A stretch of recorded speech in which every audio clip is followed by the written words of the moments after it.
Parlons d'économie maintenant. On sait le marché immobilier s'est emballé dans les dernières années à la faveur, entre autres, de la situation économique, la pandémie. On en est venu à des prix qui ont battu des records.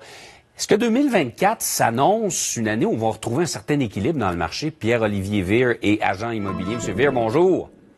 Bonjour, M. Guérin. Je sais que vous n'avez pas de boule de cristal, mais compte tenu de la situation économique, de ce qu'on annonce également pour 2024, entre autres pour ce qui est des taux d'intérêt, qu'est-ce que vous voyez comme évolution de la situation pour ce qui est de l'immobilier? Ben, c'est certain que la hausse des taux d'intérêt, ça a un impact direct sur la capacité d'emprunt des acheteurs. Fait que c'est sûr que le marché là, de haut de gamme, de luxe, était un petit peu plus difficile dans la dernière année.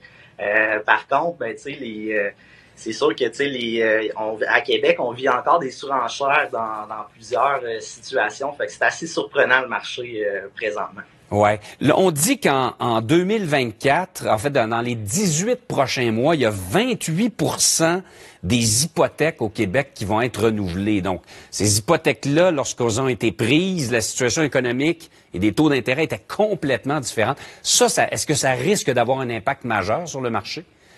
Absolument. Puis on commence à le voir, là, je vous dirais, là, depuis 2 ou 3 mois. Là, dans les 2 dernières années, on était dans une bulle artificielle, on peut dire, parce que la hausse des taux d'intérêt avait pas eu d'impact direct sur les vendeurs. Par contre, le téléphone commence à sonner là, de plus en plus des gens qui, avec le renouvellement hypothécaire, arrivent plus et ont besoin de vendre leur propriété pour s'en acheter des moins chers.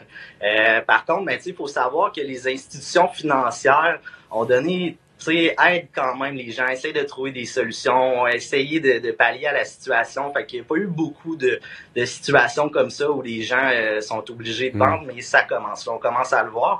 Puis ce que ça vient créer, c'est que c'est pas des maisons, mettons, de 750 000 et plus qui ont des problèmes financiers. C'est souvent des gens dans le 450, 500, 600 000 qui se retrouvent à devoir vendre leur propriété. Puis en vendant, ils rachètent des propriétés moins chères à 250, 300.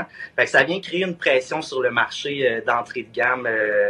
Puis c'est là qu'on vit des surenchères, malheureusement, encore. En tout cas, ça veut dire plus de mouvement dans le marché si des gens remettent leur maison en vente parce qu'ils sont plus en moyen de la payer et qu'ils doivent s'en acheter une moins chère.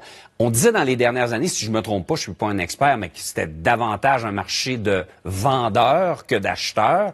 Est-ce que la situation va s'équilibrer en 2024?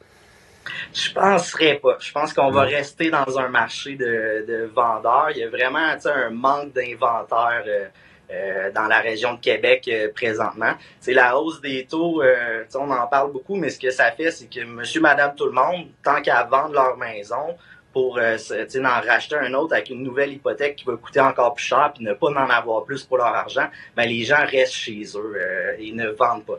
Fait que ça fait en sorte qu'il y a beaucoup moins de propriétés sur le marché. Puis c'est ça qui vient déséquilibrer un petit peu l'offre et la demande qui fait en sorte que c'est un marché de vendeurs présentement. Donc, pas de baisse de prix prévisible, en tout cas pas de baisse de prix importante à prévoir sur le marché.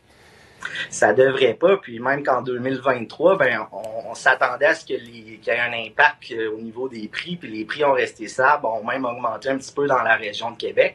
Puis si les taux diminuent en 2024 comme on le prétend, ça va créer un engouement, puis il va y avoir plus d'acheteurs qui vont vouloir acheter des propriétés. Fait qu'au contraire, ça risque encore une fois d'augmenter les prix. Il faudra prendre un peu notre mal en patience. Monsieur Vire, merci beaucoup d'avoir répondu à nos questions ce matin. Ça fait plaisir. Au revoir.